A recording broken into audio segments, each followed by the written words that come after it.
I'm chair of the Jewish Network for Palestine, and it's vital that people realise that many Jewish individuals and organisations hate what's going on.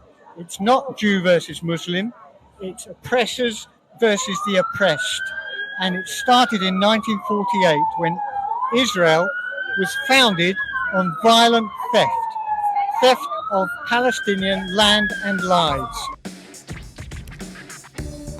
El movimiento sionista constituía una variedad del nacionalismo étnico de la Europa central y oriental decimonónica, donde encontró al grueso de sus adeptos, tratándose de un ejemplo típico del despertar de los pueblos divididos u oprimidos de la región en el periodo anterior y posterior a la Primera Guerra Mundial. Dos rasgos, sin embargo, distinguían la posición de los judíos. Por un lado, no ocupaban ningún territorio común, ni hablaban ninguna lengua común, sino que estaban diseminados en bolsas por todo el continente. Por otro, disponían de una tradición religiosa de gran antigüedad que les proporcionaba una base alternativa de identidad ligada a una patria sagrada fuera de Europa. Convirtiendo el establecimiento de un Estado judío en la tierra de Israel en su objetivo, el sionismo pudo explotar reservas movilizadoras de energía teológica y cultural de sobra capaces de compensar su carencia de una base territorial o lingüística convencional.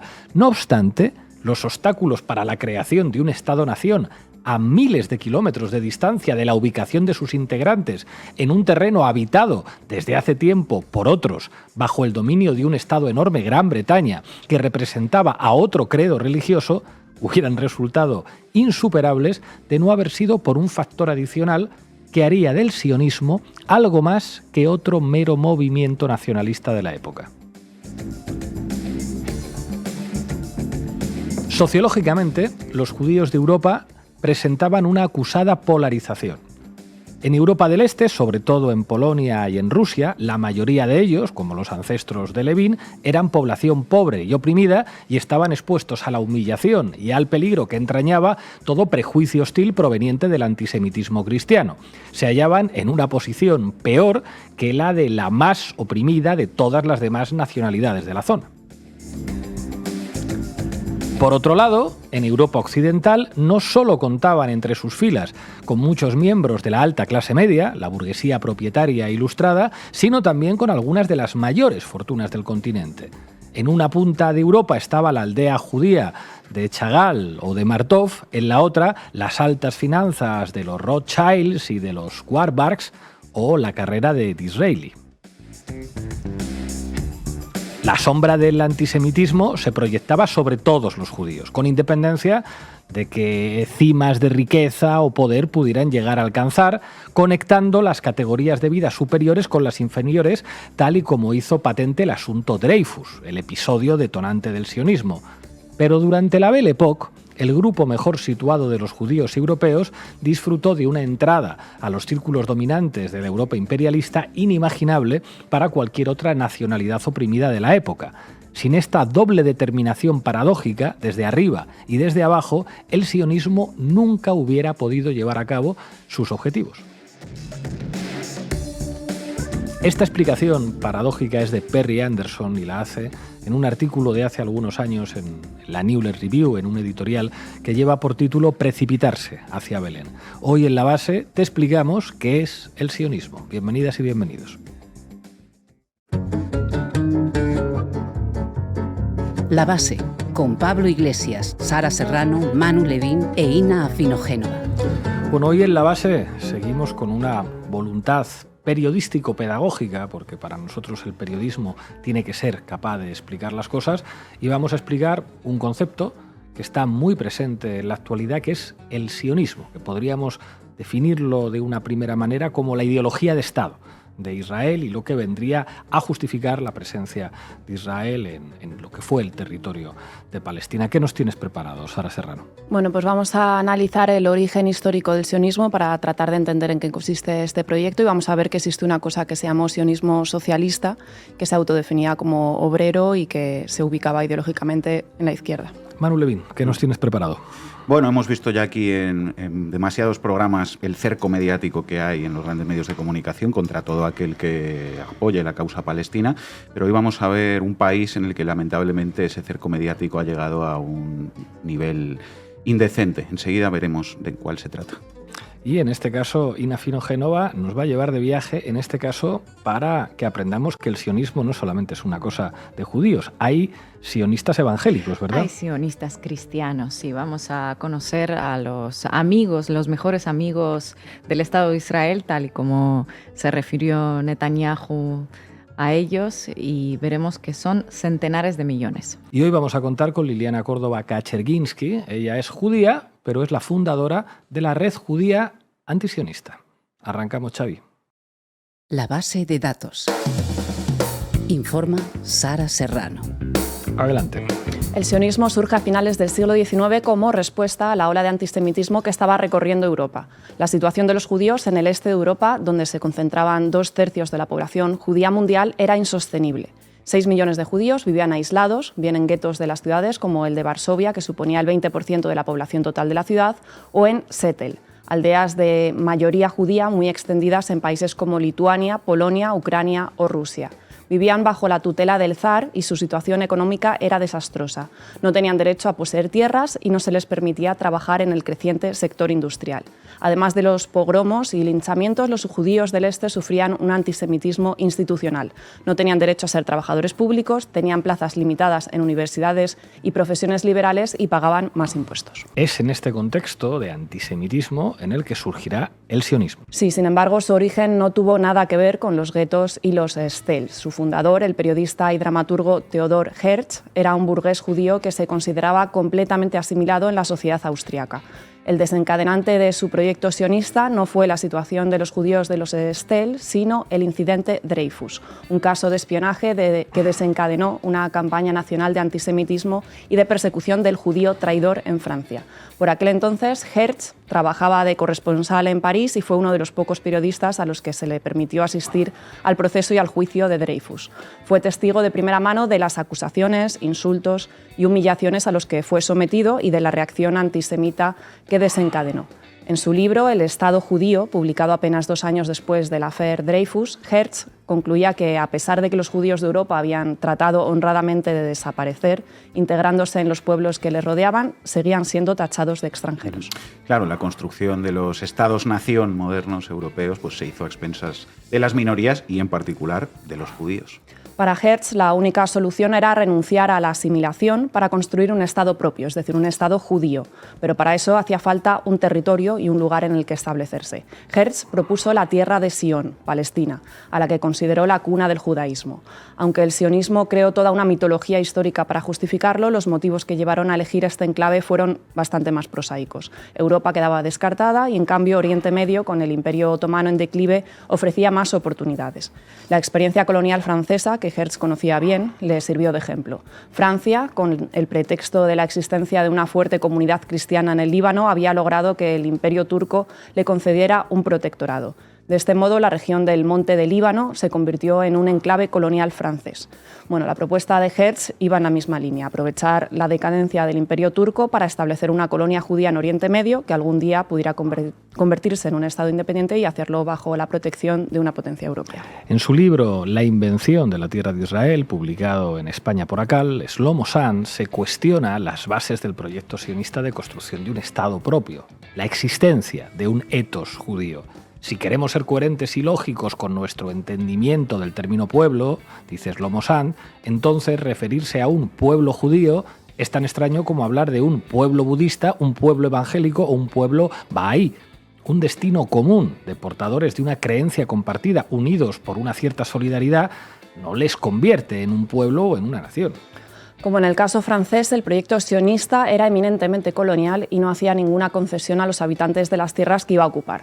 Deberíamos formar allí una parte de la muralla de Europa contra Asia, un puesto de vanguardia de la civilización oponiéndose a la barbarie. Esto escribía Hertz. Y en 1895, a propósito de los árabes de Palestina, señalaba en su periódico: debemos expropiarlos amablemente. El proceso de expropiación y de desplazamiento de los pobres debe ser llevado a cabo secretamente y con prudencia. Expropiarlos amablemente. El proyecto sionista, por lo tanto, tenía profundas raíces colonialistas. Tras la Primera Guerra Mundial y las promesas de Balfour, la inmigración de judíos europeos a Palestina comenzó a acelerarse. En 1935 había 500.000 de judíos en Palestina, lo que suponía 1/3 del total de la población. Sí, a medida que se fue intensificando esta inmigración, surgió un fenómeno muy interesante: el sionismo socialista. Frente al proyecto sionista impulsado por burgueses como Hertz y multimillonarios conservadores judíos como Rothschild, se desarrolló una corriente sionista que se autoproclamaba socialista y obrera. Ber Borohov, el padre fundador de esta tendencia que buscaba conciliar socialismo y nacionalismo judío, consideraba que la falta de arraigo del pueblo judío había impedido que desarrollaran actividades agrícolas, aumentando su dependencia de economías extranjeras. Borohov concluía que era necesario crear un campesinado y una clase obrera en Palestina que fueran las bases de un Estado socialista judío. Habían nacido los kibbutz, una combinación de sionismo y socialismo que se estableció en granjas colectivas de orientación marxista. Gracias al Fondo Nacional Judío se recolectaron grandes sumas de dinero entre la diáspora que luego sirvieron para comprar tierras a señores feudales árabes en Palestina. Los campesinos que ocupaban esas tierras fueron expulsados. Algunos de estos lotes de tierras fueron entregados a organizaciones sionistas como los kibbutz. El objetivo de los kibbutz era crear una sociedad igualitaria, secular y anticapitalista. Sus principios básicos eran la centralidad del trabajo agrícola, la propiedad colectiva de los medios de producción, trabajo propio para evitar la plusvalía, salarios igualitarios siguiendo el principio de cada cual otorga según sus posibilidades y recibe según sus necesidades, rotación de puestos, decisiones democráticas y judaísmo secular. Un ejemplo paradigmático de la forma de organización social comunal que tenían los kibbutz fue la educación colectiva de los niños y niñas. Para facilitar la emancipación de la mujer y facilitar también que los niños fueran más independientes de sus padres, se creó un sistema de cuidados compartido por la comunidad. Eran las casas de los niños. Los niños y niñas vivían juntos en viviendas diferentes a las de sus padres y los adultos se turnaban para cuidarlos. Cuando los padres acababan de trabajar, podían estar entre 2 y 4 horas con sus hijos y con el resto de los niños de las casas de los niños. Esta práctica después se empezó a abandonar en los años 80, pero estuvo vigente hasta la Guerra del Golfo, en 1991. Los kibbutz tenían una serie de particularidades que atrajeron a la intelectualidad de la izquierda europea, entre ellos a Tony Negri, que pasó un año trabajando en un kibbutz entre 1952 y 1953 y que recuerda a esa época como un punto de inflexión en su politización. Fui comunista antes de ser marxista. Cuando tenía 20 años trabajé en un kibbutz en Israel y allí me hice comunista, sobre la exigencia de una vida en común. Experimenté esa fase de Israel que fue muy bella, reconoce Tony Negri. El kibutz en el que estuvo, perteneciente al Mapal, un partido comunista no estalinista, fue fundado por inmigrantes judíos comunistas provenientes de Egipto y de Francia. Negri rememora que las discusiones políticas se producían día y noche. Debatían sobre la influencia de los soviets en la creación de las experiencias comunitarias de los kibutz o sobre la hipótesis de que Israel pudiera romper las dinámicas imperialistas de Francia y de Reino Unido en Oriente Medio. Serge Moati y Ruth Silberman se hicieron eco de esa fascinación que generaron los kibutz entre la izquierda europea en su libro y documental El séptimo día de Israel. Los kibbutzim eran entonces como el escaparate de Israel. Se iba a ellos a inclinarse con respeto ante estos judíos de un tipo nuevo que habían sabido hacer de su vida un milagro cotidiano. Sobre los terrenos pantanosos que habían sabido secar, habían construido hermosos pueblos. Habían sabido ellos, hijos de los settles y de los melachs de África del Norte, construir una sociedad igualitaria, verdaderamente socialista y colectivista, cuando esa palabra no daba un miedo.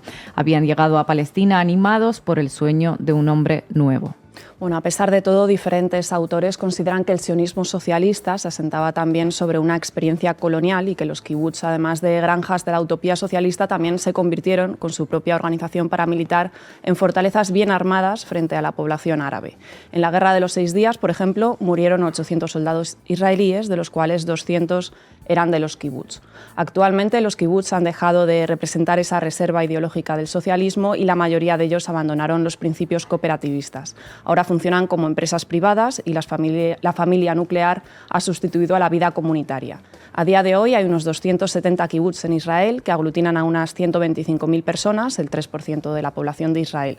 Sin embargo, los kibbutz siguen teniendo un enorme peso en la economía israelí. Representan el 9% de la producción industrial, con un volumen de 8.000 millones de dólares, y el 40% de la producción agrícola, con cerca de 2.000 millones de dólares. Hace 48 años, la Asamblea General de las Naciones Unidas determinó que el sionismo es una forma de racismo y discriminación equiparable al apartheid sudafricano. Lo hizo a través de la resolución 3379, que fue finalmente revocada por las presiones de Estados Unidos y de Israel. Muchas gracias, Sara. A ti.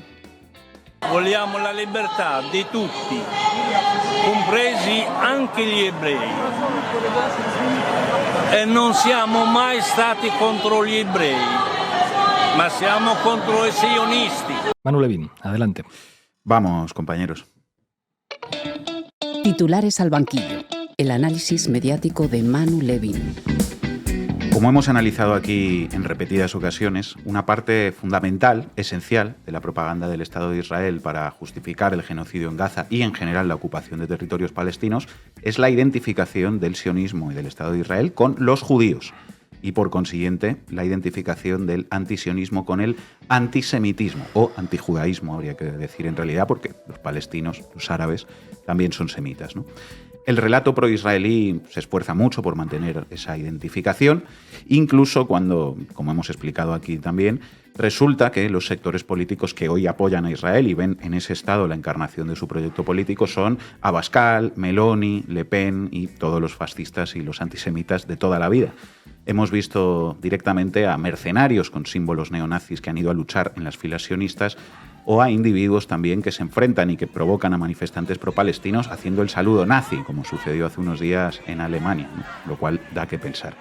Y al mismo tiempo, todos y todas hemos visto manifestaciones multitudinarias, en Nueva York, por ejemplo, de judíos que salen a la calle a decir no en mi nombre.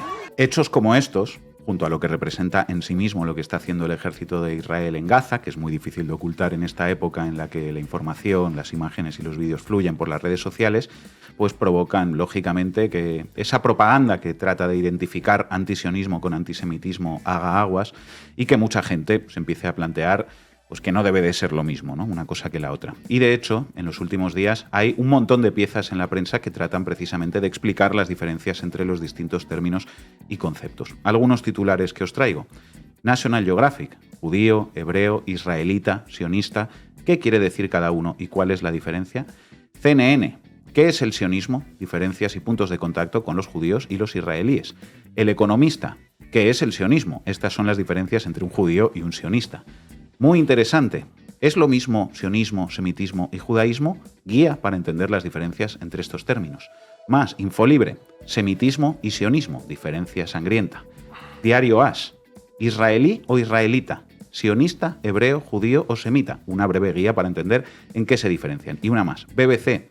¿Qué es el antisemitismo y en qué se diferencia del antisionismo? Y hay muchas noticias más como estas. Pues sería deseable que esa diferenciación que hacen todos estos titulares se notara también en la línea editorial más general de todos esos medios de comunicación respecto a lo que sucede en Palestina. Me temo, por el contrario, que esas piezas son la típica noticia secundaria que le encargan al becario de la redacción y que queda ahí muy bonita y muy elegante publicada, pero que después la posición editorial del medio va por un lado completamente distinto.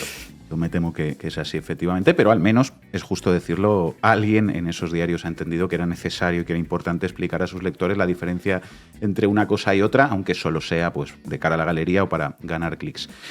Y eso ya es mucho más de lo que vamos a ver ahora, porque hay un país, y me duele decirlo, en el que la propaganda sionista, la apología de la agresión militar israelí contra Gaza y la criminalización y el cerco mediático absoluto ante cualquier palabra a favor de Palestina, pues está siendo total. Argentina, uno de los países del mundo con mayor presencia de la comunidad judía. A mí también me duele. Bueno, ya vimos hace unos días como en un programa en La Nación Plus, 3 periodistas machacaban a una compañera, Melissa Tratt, por pronunciarse en contra del genocidio en Gaza. Incluso uno de ellos abandonó la conexión negándose a hablar con esta mujer a la que, bueno, obviamente llamó antisemita. Así fue. Vamos a recordar simplemente ese momento final al que se refiere Ina. duelen las mismas imágenes que te duelen a vos, pero me parece que vos también tenés que tener la posibilidad de aceptar que Israel está cometiendo crímenes de guerra, viola el derecho internacional. Hay niños muriéndose en Gaza como hay niños muriéndose en Israel y nos deberían doler lo mismo. Por ¿no supuesto que no. Queda cómodo defender la dictadura, yo no. No, pero quiero seguir hablando con la señora Mira, Melissa me Prado. gustaría que no me dejes así porque la verdad que no estoy defendiendo ninguna dictadura. Débora, si vos querés hablar, No, Marina, no, yo te digo la verdad. Es que estoy de acuerdo con lo que ustedes están diciendo. Eso es lo que quiero No hablo con decirles. antisemitas, no hablo con homofóbicos, Mira, no hablo estás con mezclando misóginos. cosas.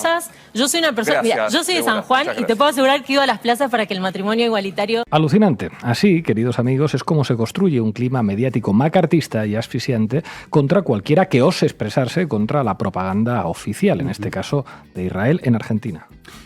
Bueno, vamos a ver hoy algunos ejemplos más de ese clima. Propaganda sionista hasta en la sopa, hasta en el fútbol concretamente, que tratándose de Argentina pues es casi lo mismo. Atención a la narración en el canal deportivo ESPN previa al partido de Boca Juniors contra Newell's en La Bombonera este mismo domingo, antes de ayer. Bien, estamos en La Bombonera, esperando por Boca y por Newell's en este domingo, y ya pasaron 36 días desde la masacre del 7 de octubre en Israel. Seguimos condenando enérgicamente al grupo terrorista Hamas. Hay 239 personas secuestradas, de las cuales 22 son nuestras, 22 son argentinas. Necesitamos y exigimos que vuelvan a casa, que regresen con sus familias, que vuelvan a tener la vida que tenían, la misma que tenemos vos y yo ahora. No sigas en silencio, alza la voz. ¿No te da culpa no decir nada? ¿No te da vergüenza el silencio? Omitir, callar, no decir es sinónimo de complicidad. Devuelvan a Ofelia, devuelvan a todos los secuestrados. En fin, está bien que en ESPN se solidaricen con los civiles que fueron víctimas de Hamas y con los 239 que siguen siendo rehenes en Gaza, al menos los que no hayan sido asesinados todavía por los bombardeos indiscriminados de Israel, pero en ESPN no dicen nada de los más de 6.000 palestinos que son rehenes en cárceles israelíes, de los más de 4.600 niños palestinos asesinados por el ejército de Israel en 38 días, etc. Y de mencionar el colonialismo, la ocupación de territorios o el apartheid, pues ya ni hablemos, claro. Indecente lo de ESPN. Sigamos y vamos de Boca a River, porque en los últimos días está sucediendo en realidad otra cosa realmente alucinante. El músico Roger Waters, ex líder de Pink Floyd, tiene previsto actuar en Buenos Aires dentro de unos días, el 21 y 22 de noviembre. De hecho, ya ha vendido entradas para llenar 2 estadios completos de River Plate 2 días seguidos. Bueno, pues resulta que al menos 2 hoteles en Buenos Aires se niegan a alojar a Roger Waters por su posición de apoyo a la causa palestina. Otra muestra de cómo está el ambiente allí con todo esto, ¿no? Muchos medios argentinos se han hecho eco de esa noticia, lógicamente, pero no se limitan simplemente a dar la noticia. Argumentan a favor de esas decisiones, las aplauden y censuran a Roger Waters. Un ejemplo en el canal A24. Bueno, y por suerte hay algunas declaraciones que no pasan desapercibidas. La saga, ¿quién la saga? Dani, no importa si sos un número 1 del mundo de la música o si sos una persona que trabaja en un kiosco. Hay cosas que no se dicen. Sí, en este caso puntual estamos hablando de Roger Waters, que viene a la Argentina, va a hacer sus recitales, pero hay distintos hoteles que le estarían negando el hospedaje por sus declaraciones, que obviamente son de público conocimiento y por supuesto son, la verdad que lastiman mucho al mundo de Israel. La polémica, la verdad, está instalada por estos días. Ya tendría que estar llegando a la República O sea, hasta ahora Argentina. no tiene hotel. Hasta ahora, por lo menos los 2 hoteles que se dieron a conocer no estarían permitiendo el hospedaje de Roger Waters. Hay que ver si llegan a conseguir otro hotel. Seguramente va a ocurrir eso, pero digamos que la polémica hoy por hoy ya está instalada. No tienen lugar donde hospedarse. Hay cosas que no se dicen. Esto es lo que dice literalmente la conductora del canal A24. Hay cosas que no se dicen. Una pulsión censora pura y dura, ¿no? Otro ejemplo del tratamiento de esta noticia, esta vez en La Nación Plus.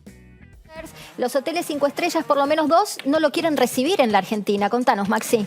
Sí, Roger Waters, que estará llegando la semana que viene a Argentina, está para presentarse el 21 y el 22 de noviembre, justamente, creo que es martes y miércoles de la semana que viene, en el estadio de River Plate, tras lo que vimos el fin de semana, los recitales de Taylor Swift. Y viene envuelto en escándalos que no son nuevos, ¿no? Porque el propio Roger Waters, el ex Pink Floyd, ha manifestado más de una vez su postura anti-Israel. Él mismo ha gestionado en algún momento, creo que el año 2021, un documental que defiende justamente la causa palestina. La semana pasada había dicho, a propósito de Israel, que inventa historias y había justificado de alguna manera justamente los ataques terroristas de Hamas. En ese marco, lo escuchamos. Lo tenemos. Lo escuchamos y después nos completas la información. I think what Hamas did on October 7th can be justified. Well, we don't know what they did do, but was it justified for them to resist the occupation? Yeah. But again, it's what you said, it's the Geneva Conventions. They're absolutely legally and morally bound to resist the occupation since 1967. It's an obligation. But what about targeting civilians or abducting them? No, of course not. No, right. Of course I don't condone that. But the thing was thrown out of all proportion by the Israelis making up stories about beheading babies. Dios mío, ¿no? Me parece que están probadas las aberraciones del terrorismo de Hamas. Efectivamente se han decapitado bebés, se han violado y quemado personas. No hace falta ni relatar el horror, por supuesto. Que la usan como escudos humanos. Sí, e incluso a la población de Gaza usan como escudos humanos y tienen una de las sedes del Comando Central en el Hospital Público de Gaza. O sea, la verdad es que es de escozor lo que dice Rosa. Sí, bueno, veremos, pero la verdad es que hacer el punto me parece que no huelga, ¿no? Que está bien señalar que los dichos son inaceptables. Es de escozor lo que dice.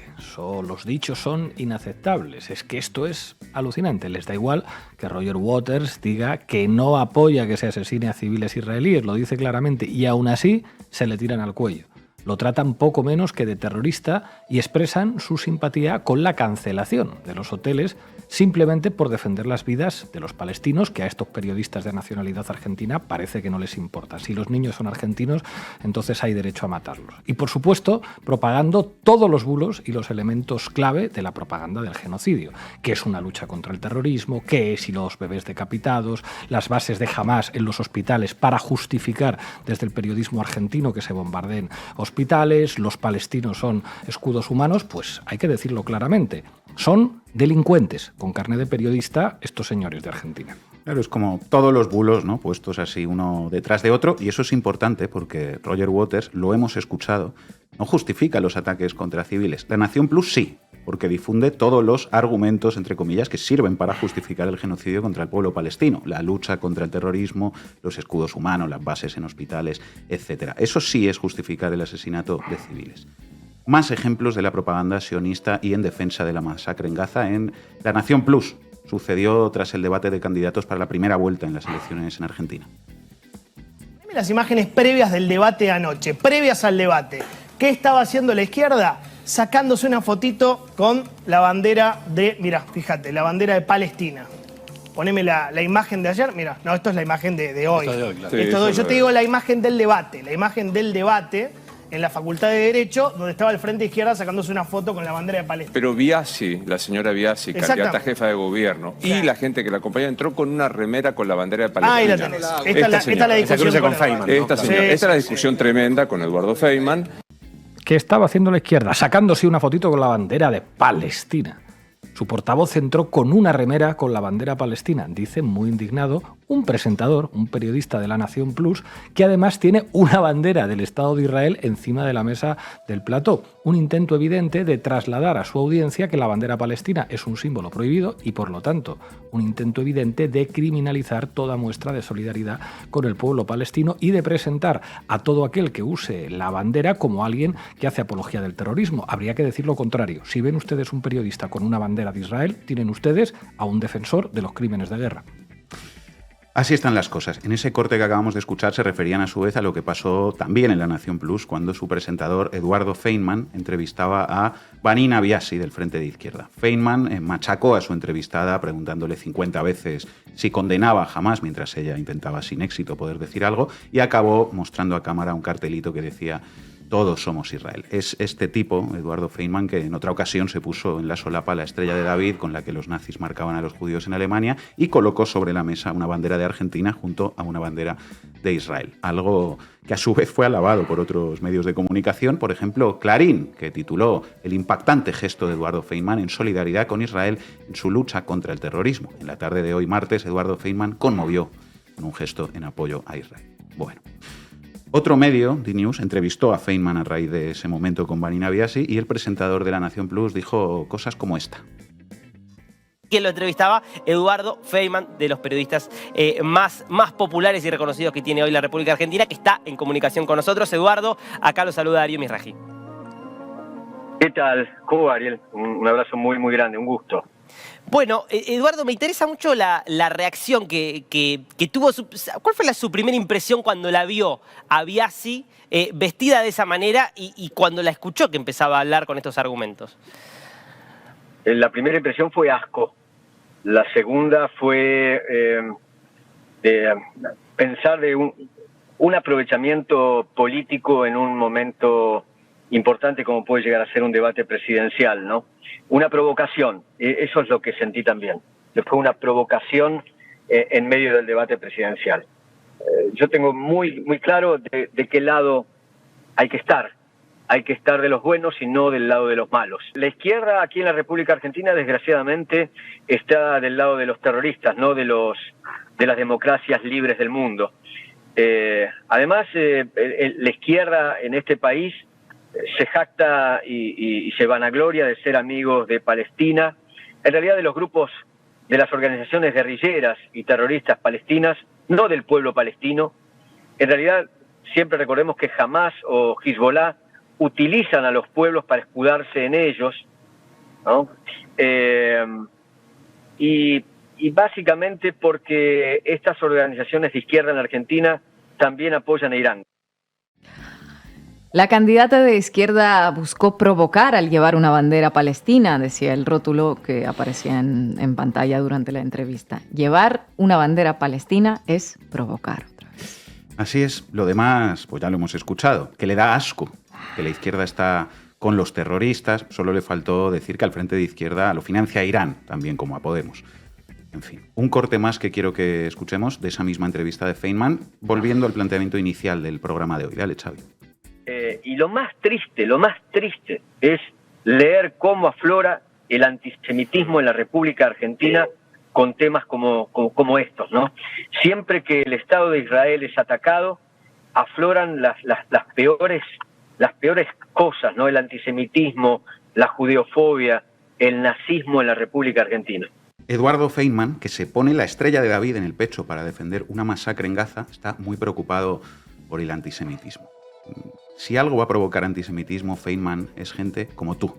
Porque lo que provoca el antisemitismo hoy es instrumentalizar los símbolos judíos y arrogarse la representación de los judíos para cometer un genocidio en Palestina, como hace el Estado de Israel y quienes apoyan su política colonial. Porque aquí podemos explicar una y mil veces que ser antisionista no tiene nada que ver con ser antisemita y que hay millones de judíos antisionistas en todo el mundo, que es la realidad, pero claro, si después hay un Estado que usa los símbolos históricos de los judíos para asesinar a miles de niños y que dice que representa y que habla en nombre de todos los judíos y que acusa de antijudío a cualquiera que lo critique, pues claro, es normal que la gente al final acabe identificando equivocadamente a todos los judíos con ese Estado y con esa política criminal. El principal responsable de la judeofobia en el siglo XXI es Netanyahu, y son quienes se prestan para ser sus propagandistas como este tal Feynman de La Nación Plus. Quiero que acabemos escuchando hoy en esta sección lo que opinan judíos argentinos que no compran la propaganda y las patrañas de gente como Feynman. Es un reportaje que ha hecho Al Jazeera. Curioso, ¿no?, que tenga que ser un medio extranjero el que recoja estos testimonios de ciudadanos argentinos. Dale, Xavi. Es posible que soy judío y antisionista. Primero hay que desarmar la idea de que judío y sionismo son sinónimos. Cualquier cosa que uno diga contra el Estado de Israel, te dicen antisemita. Pero yo soy judía, ¿cómo voy a ser antisemita? Somos parte de la colectividad judía y no aceptamos que cometan estos crímenes en nuestro nombre. Hay 2.200.000 personas que están en riesgo inmediato de ser exterminadas. Se habla solamente desde el lado de Israel como víctima, cuando en realidad el Estado de Israel es el victimario. Argentina es un país que tiene una comunidad judía muy grande, una de las más grandes del mundo. Desde mi punto de vista, creo que tiene una posición sionista extrema. Uno prende la tele y masivamente todos los medios plantean solamente la campana oficial de Israel, que ellos tienen prácticamente derecho a hacer desaparecer a Palestina, porque los palestinos son todos malos, son todos terroristas, incluso los niños. Los judíos son una comunidad internacional y son una cultura, una religión, un origen, una historia. En cambio, el sionismo es una ideología que avala la ocupación del Estado de Israel sobre Palestina. Apoyaba muchísimas cuestiones de la causa palestina, pero no me animaba a decir que era antisionista, porque existe el discurso de que antisionista significa vos querés que toda la gente que está en Israel judía se muera. Y eso no es así. Yo subí a mi estado de WhatsApp una foto del mapa, de cómo fue avanzando Israel sobre los territorios palestinos, incluso por sobre lo que le había asignado la ONU en el 47. Y el primer mensaje que recibo, eso que subiste es antisemita. Pero yo soy judía, ¿cómo voy a ser antisemita? La gente se queda medio... Sí, causa como... como no saben qué decirte en ese momento, ¿no? El antisionismo lo que implica es que no haya un Estado que reconoce ciudadanos de primera y ciudadanos de segunda, que no haya un Estado que tenga una religión predominante y que eso se imponga por sobre las otras, que yo lo que quiero es un lugar donde todos tengan los mismos derechos y donde no existe una apartheid. Acá en Argentina sabemos bien la diferencia entre lo que es el terrorismo y lo que es el terrorismo de Estado. El terrorismo de Estado, sobre todo cuando por detrás tiene una política sistemática de genocidio y de exterminio, nosotros ya le dijimos nunca más. Lo que tenemos que hacer es volver a decir nunca más, como lo hicimos en su momento con los nazis y como lo hicimos en su momento acá en Argentina, con la dictadura militar y con todas las dictaduras de Latinoamérica. Entonces hoy tenemos que decir, frente al genocidio del pueblo palestino, nunca más. Menos mal que queda gente valiente dispuesta a alzar la voz y a decir no en nuestro nombre, pese a ese cerco mediático indecente. Gracias, Manu. My wife Sarah and I are delighted to be with you in Brazil. We have no better friends in the world than the evangelical community. And the evangelical community has no better friend in the world than the state of Israel. Pues bastante claro. Vamos con ello. ¿Para qué me invitan? El análisis internacional de Ina Afinogénova. Israel no tiene mejores amigos que la comunidad evangélica y la comunidad evangélica no tiene mejor amigo que el Estado de Israel, lo dice Bibi Netanyahu. Vamos a hacer un breve cálculo de cuántos millones de amigos tiene el Estado de Israel y también Bibi más allá de sus fronteras y más allá de las tierras que ocupan. En el mundo hay más de 600 millones de evangélicos. Más de 120 millones de ellos están en América Latina y el Caribe y más de 100 millones en América del Norte, entre Estados Unidos y México. Estamos hablando de centenares de millones de mejores amigos del Estado de Israel hispanohablantes esparcidos entre América del Sur y América del Norte. Cientos de millones de amigos que hoy defienden a capa y espada que Tel Aviv lance toneladas de misiles sobre la población civil de Gaza y haga una inocente limpieza étnica del pueblo palestino. Hace unos años, en un viaje a un país centroamericano, me impresionó la cantidad de banderas de Israel colgadas en casas particulares, edificios, coches. ¿Qué tiene que ver un movimiento cristiano con el Estado de Israel y con los judíos que no aceptan a Jesús y lo consideran un falso profeta? ¿Por qué algunos pastores evangélicos usan kipá en sus vigilias, por ejemplo? ¿Por qué oran por Israel ahora? Y sobre todo, ¿por qué los millones de fieles de las iglesias evangélicas son tan rabiosamente prosionistas? La respuesta la encontramos en la Biblia, más bien en una particular lectura del Evangelio. ¿Qué es lo que están esperando los cristianos? Que regrese Jesús a la tierra, la segunda venida del Mesías, que es una de las profecías bíblicas que se menciona en los 4 evangelios en distintas ocasiones. Los cristianos evangélicos interpretan los textos bíblicos de tal manera que creen que esa profecía se cumplirá solo después de que los judíos regresen a la tierra prometida. Es la voluntad de Dios que retornen todos los judíos a sus tierras, expulsen a los invasores, a los palestinos, y luego llegará Cristo y reinará 1000 años.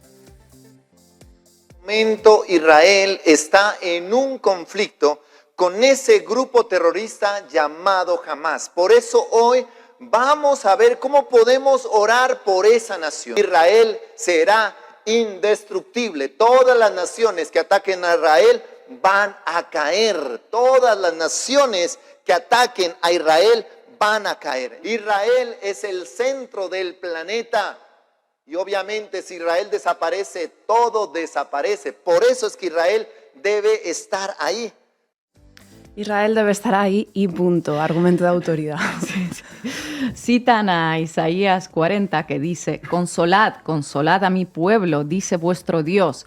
Y si Dios dice que hay que consolar al pueblo judío, pues decenas de millones de amigos de Netanyahu entienden que su papel es ese, porque para ellos, los judíos actuales, nacidos algunos de ellos en Leningrado, Moscú, Kiev, Madrid, Buenos Aires o Tennessee, pues son descendientes legítimos del pueblo hebreo de la Biblia y por ello tienen autoridad histórica, moral y ancestral para instalarse en tierras que dice la Biblia que son suyas. Son el pueblo elegido que nos acercará al reino de Dios. El hecho de que el Estado de Israel sea en algunos aspectos más progresista que los propios evangélicos, que reconozca matrimonios homosexuales contraídos en otros países o que permita el aborto, por ejemplo, o el hecho de que los cristianos no lleguen ni al 2% de la población del Estado de Israel, pues ya veis que no les impide a los evangélicos erigirse en los principales admiradores del Estado de Israel en todo el mundo. Precisamente por ello también se le llama a esa rama cristianismo sionista. Y al Estado de Israel, por su parte, obviamente, pues le viene genial contar con centenares de millones de personas cristianas sionistas dispuestas a justificar la ocupación, el genocidio y la limpieza étnica con textos del Antiguo Testamento. Es decir, con la palabra de Dios. Claro, ya me dirán si puede haber alguien con más autoridad para hablar de este tema que el mismísimo Dios, ¿no? Para ellos nadie. Y mira que disposición no les falta, ¿no?, para justificar todo lo que está haciendo el Estado de Israel, todo lo que sea necesario. Primero, para acelerar la batalla del Armagedón. Ah, amigo, es que primero hay que pasar por la batalla del Armagedón. Vale, entonces ya todo me cuadra. Sí, una vez se da la batalla del Armagedón, regresa Jesús, destruye al anticristo, se derramará mucha sangre y finalmente el diablo será arrojado por 1000 años a un abismo. Para que todo esto suceda, el Estado de Israel primero tiene que hacerse fuerte y expulsar a los palestinos. Por eso la lluvia de misiles, de bombas y bombas de fósforo, todo esto, bueno, es voluntad de Dios y solo tenemos que plegarnos a ella como buenos cristianos. Bueno, pero cuando Jesucristo llegue finalmente después de este apocalipsis, ¿qué hará con los millones de judíos que no creen en él? Esa es buena pregunta, Sara, porque para ello solo hay que seguir leyendo e interpretando la Biblia a lo evangélico. En ese momento, el pueblo elegido se dará cuenta de que estaba equivocado y aceptará a Jesucristo como Mesías. Y así comenzará el milenio o el reino mesiánico. O sea, a ver si lo he entendido. O sea, que el último paso de todo este periplo tan racional, que comienza con la aceleración del apocalipsis, es que el pueblo judío abandone el judaísmo. Pues al final es un poquito antijudío, entonces, esto del cristianismo sionista, según parece. Un poquito antisemita es, pero para el actual Estado de Israel se trata de una auténtica mina de oro. Estamos hablando de 600 millones de personas, centenares de miles de devotos por todo el mundo convencidos de la excepcionalidad étnica de los judíos, que por voluntad divina tienen que gozar de más derechos que los palestinos. Todo acto adoptado por Israel está orquestado por Dios y debe ser tolerado, apoyado e incluso ensalzado por el resto de nosotros. Ese es el mensaje esencial especial de los sionistas cristianos. En las últimas décadas, la expansión del culto evangélico por América del Norte y por América del Sur ha sido verdaderamente vertiginosa. En Estados Unidos son el mayor grupo religioso, más grande que los católicos y los protestantes. Por lo tanto, cuando se habla también del lobby sionista, que de alguna forma guía las políticas de Estados Unidos en Oriente Medio, pues se habla principalmente de los cristianos sionistas que han ido ganando muchísima fuerza, sobre todo desde la década de los 80. En 1978, el entonces presidente de Estados Unidos, Jimmy Carter, reconocía que sus creencias pro-sionistas habían influido en su política en Oriente Medio. En un discurso llegó a decir que el establecimiento del Estado de Israel en 1948 era el cumplimiento de la profecía bíblica. Bueno, Ronald Reagan era aún más amigo de los sionistas que Carter, y George Bush padre, Bill Clinton, Bush hijo, tampoco es que hayan cambiado mucho el enfoque pro-sionista en sus políticas exteriores, ¿verdad? Así es. ¿Y qué fue lo que hizo que las críticas públicas hacia el Estado de Israel fuesen prácticamente imposibles y tachadas casi de inmediato como antisemitas, algo que no parece tener demasiada lógica? Bueno, más allá de la Biblia, lo hizo algo que se conoce como financiación de campañas. En 2003, el Washington Post informaba que la campaña de los demócratas se financiaba en un 60% por fuentes judías.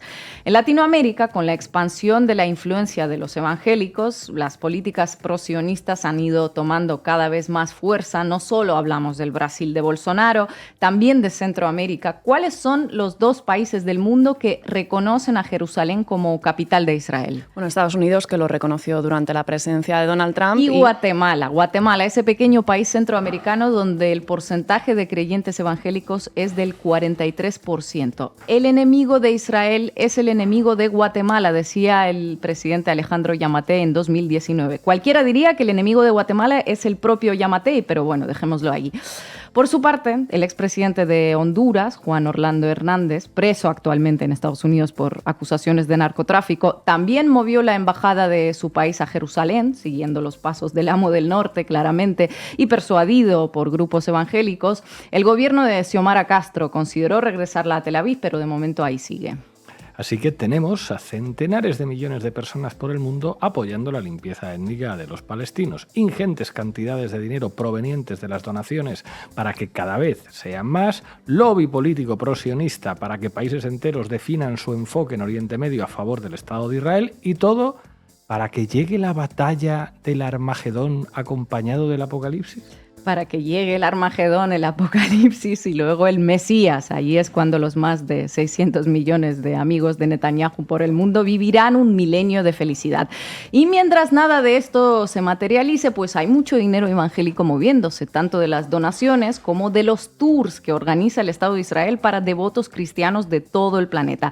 Un auténtico chollo que han descubierto y que además cumple un papel propagandístico. No solo llevan a cristianos sionistas a lugares sagrados, sino también a instalaciones militares, campos de entrenamiento y bueno, otros lugares de interés para sentir en carne propia la batalla que está librando ese Estado para hacerse fuerte como nación y traer el fin del mundo cuanto antes, para que luego haya obviamente un mundo mejor. Todo por voluntad del Señor y del Mesías que está por venir. Amén. Gracias. I'm Jewish. I'm Israeli. My parents were the only survivors of their families from the Holocaust. They both survived Auschwitz.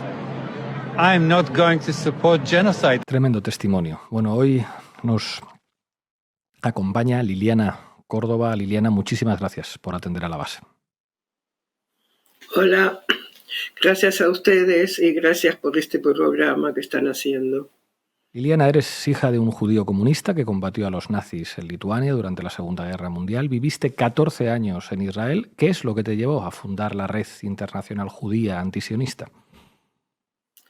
Justamente el hecho de que todo el tiempo se está equiparando a judíos con sionistas, y no solo eso, sino que vivir realmente 14 años es entender toda la ingeniería social que es ese Estado y, digamos, lo digo con mucha tristeza, el racismo que penetra en todos los poros, en cada una de las cosas que ese Estado hace y que la sociedad misma, digamos, está completamente compenetrada de ese racismo, sobre todo contra los palestinos, evidentemente, y también contra los judíos no blancos.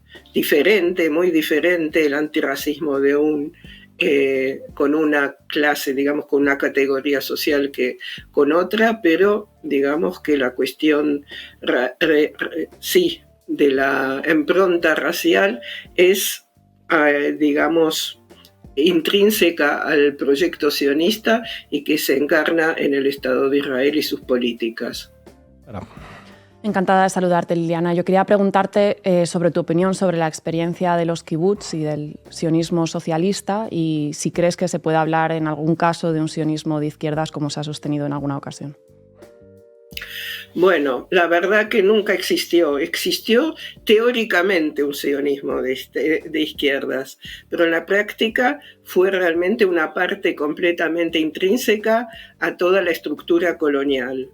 O sea, que como no había muchos capitales judíos que podían invertirse para conquistar la tierra y al mismo tiempo entonces expulsar a la gente que lo trabajaba, los palestinos campesinos, entonces se hicieron cooperativos como los kibbutz, también había otro tipo de cooperativas, que eso es lo que se podía hacer en ese entonces, que era una manera de cultivar, o sea, que tenía tres premisas, era trabajo judío, producción judía y compra y venta judía, o sea, que estaba la producción judía y si uno quería realmente incentivar el proyecto sionista tenía que comprar solo productos hechos por judíos. Eso estoy hablando en la Palestina de 1920, no estoy hablando del día de hoy. Entonces todo ese proyecto se construyó en la exclusión del no judío. Y incluso en la Universidad Hebrea de Jerusalén, que se fundó en 1920, donde yo estudié, no se permitió, hasta 1966, que haya estudiantes no judíos, sobre todo palestinos, ni profesores palestinos. Después ya en 1966 eso cambió un poco. O sea que todo el movimiento sionista, incluido la parte de izquierda, se construyó de una manera colonial. La diferencia que hay entre el relato que llevaban adelante los sionistas de izquierda y los de derecha, es que los sionistas de izquierda, por ejemplo, negaban todos los crímenes. Hasta casi el día de hoy, para ellos la Nakba, o sea, el gran desastre que fue 1948 como tras la expulsión de los palestinos, lo niegan. Digamos, siempre miran, o sea, siempre venden el relato que Israel fue siempre, digamos, limpio, que incluso sus armas, su ejército siempre fue limpio, nunca hizo ningún crimen, solamente luchó contra otros soldados o otros milicianos, terroristas como ellos lo llaman. Pero nunca tocaron a civiles, nunca hubo ni violaciones, ni robos, en tanto que ya los nuevos historiadores, sobre todo Ilan Papé, pero hay muchos otros, han demostrado fehacientemente que el proyecto sionista y el Estado de Israel se levantó sobre todos esos crímenes.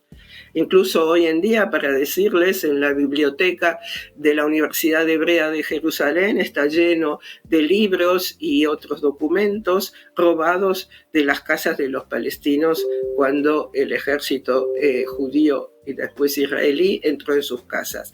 La derecha, en cambio, admite todo esto. Incluso Jabotinsky, que es digamos, el prócer de la derecha judía sionista, siempre dijo que hay que vivir sobre la espada. O sea, que hay que conquistar esta tierra militarmente, porque los palestinos, bueno, los llamaba los árabes de Israel, de Tierra Santa, nunca se van a dejar de conquistarse por las buenas, ni aunque uno les proponga las mejores condiciones económicas, como por ejemplo los sionistas de izquierda decían, y que de ninguna manera van a aceptar de regalar su patria y van a rebelarse de manera militar también contra la ocupación de su patria.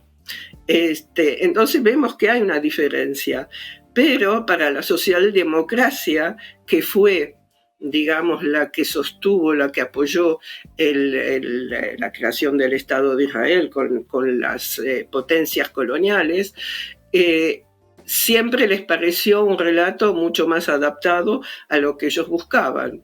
Entonces se apoyó también esa imagen que el Estado de Israel tiene, digamos, ribetes internacionalistas. Es cierto que hubo partidos políticos como el MAPAM que hablaban de digamos, un Estado binacional, pero nunca dejaron, digamos, que se pare, por ejemplo, la inmigración, que eso fue lo que hizo el balance completamente a favor del Estado judío, o sea, la enorme inmigración que hubo a partir de los años 30.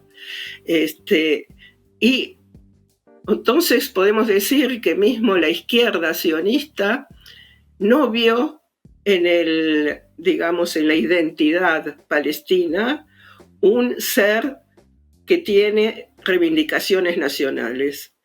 O sea, aceptarlo, en el mejor de los casos, para la más izquierda de la izquierda sionista, aceptarlos como habitantes bien, incluso, digamos, facilitarles un desarrollo económico, pero de ninguna manera reconocerlos en su fuero nacional.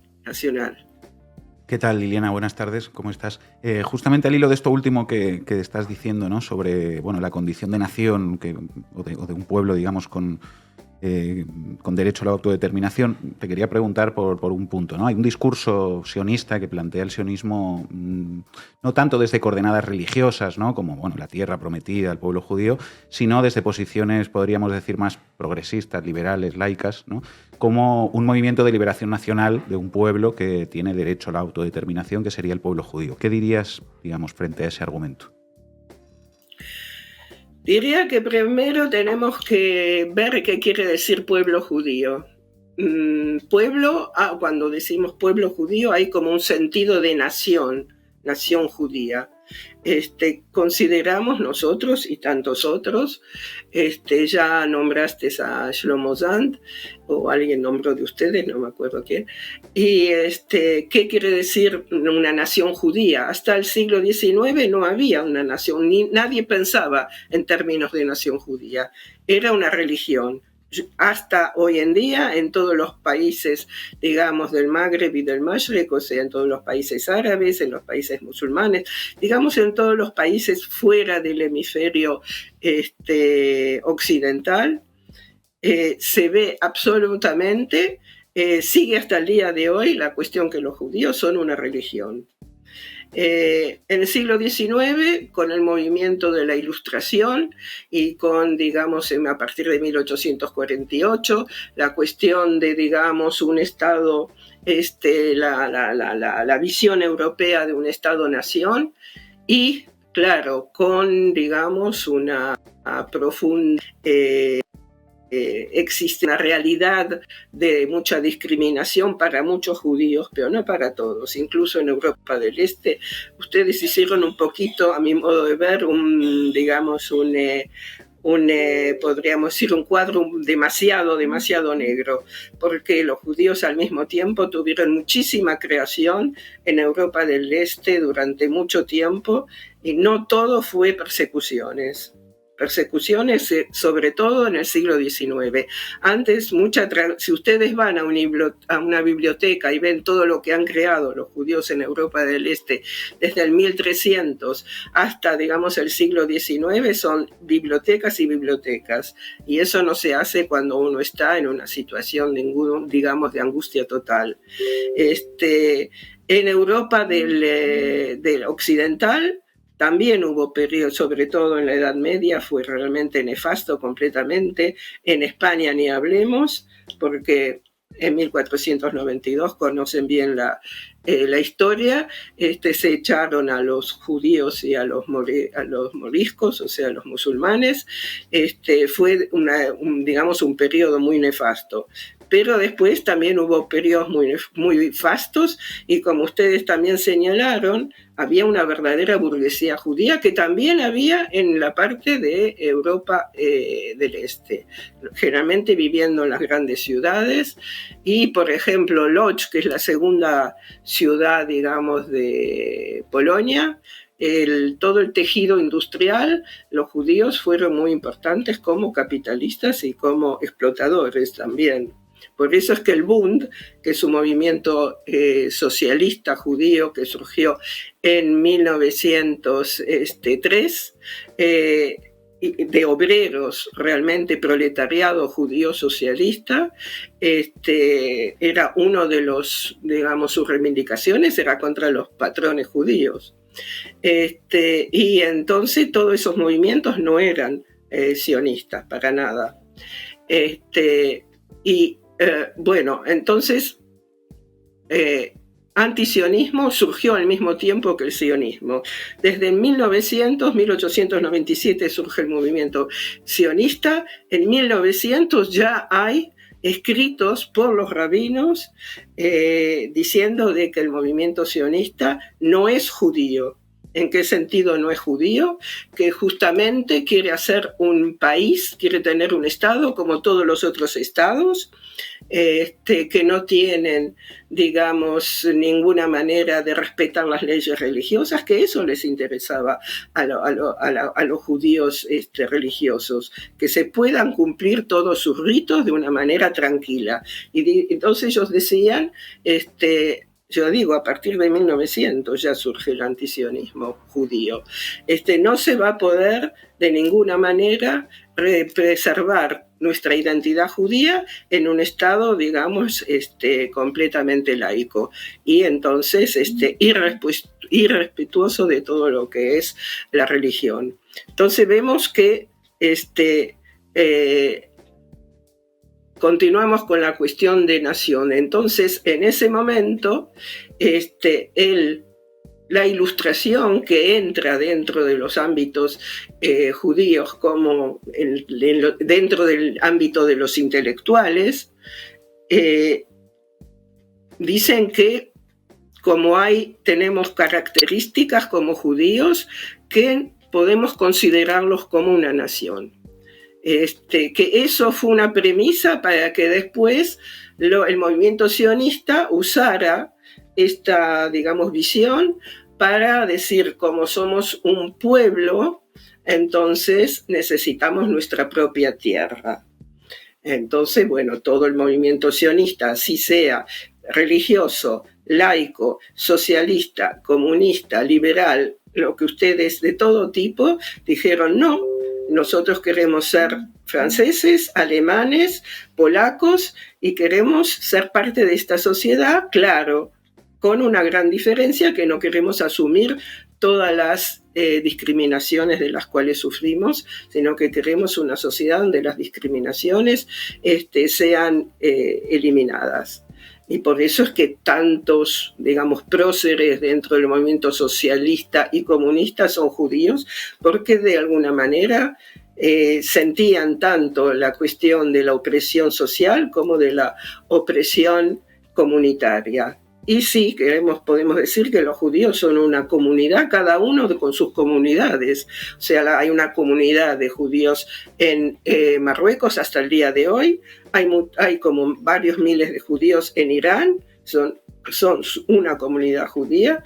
Y también hay comunidad, como ustedes habrán visto bien ahora, la comunidad judía argentina, que tengo que decir que la verdad que están completamente los pobres infiltrados por el lobby sionista de una manera casi espantosa. Podemos decir que casi como en Alemania. En Alemania ahora tampoco, no se puede salir a la calle con una bandera palestina, sobre todo en Berlín, no se puede salir con un bolso incluso que diga Palestina libre, y es muy Bueno, me duele mucho, ¿no? Ver eso, la verdad, lo tengo que decir de esa manera. Ver cómo la sociedad, digamos, de derecha argentina está completamente infiltrada y completamente intoxicada con un relato sionista del más perverso.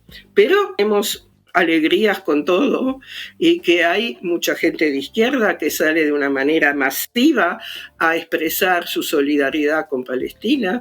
Nosotros, la Red Internacional Judía Antisionista que se creó en San Francisco en 2008, no podemos decir que somos muy, digamos, masivos, aunque hay otras organizaciones en Estados Unidos que son más masivas que la nuestra, porque nosotros no trabajamos dentro de la comunidad judía. Para nosotros nuestra forma de ver, de expresar nuestra identidad judía es a través, en este tipo de organizaciones, a través de nuestra solidaridad con los derechos del pueblo palestino, y también tenemos una mirada que es internacionalista, anticolonial y antiimperialista, y por eso es que estamos trabajando también con grupos diferentes en todos, digamos, en el sur global, que tienen sus reivindicaciones antiimperialistas y anticolonialistas.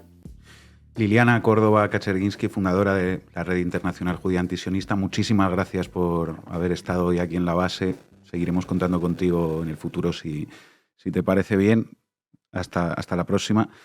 Llegamos ya al final del programa. Lo despido yo hoy. Pablo se ha tenido que ir corriendo mientras terminábamos de grabar esta entrevista. Cosas del directo y de tener 3 hijos también, sobre todo. Os vamos a dejar con un tema de Roten 13, sionismo y barbarie. Hasta mañana.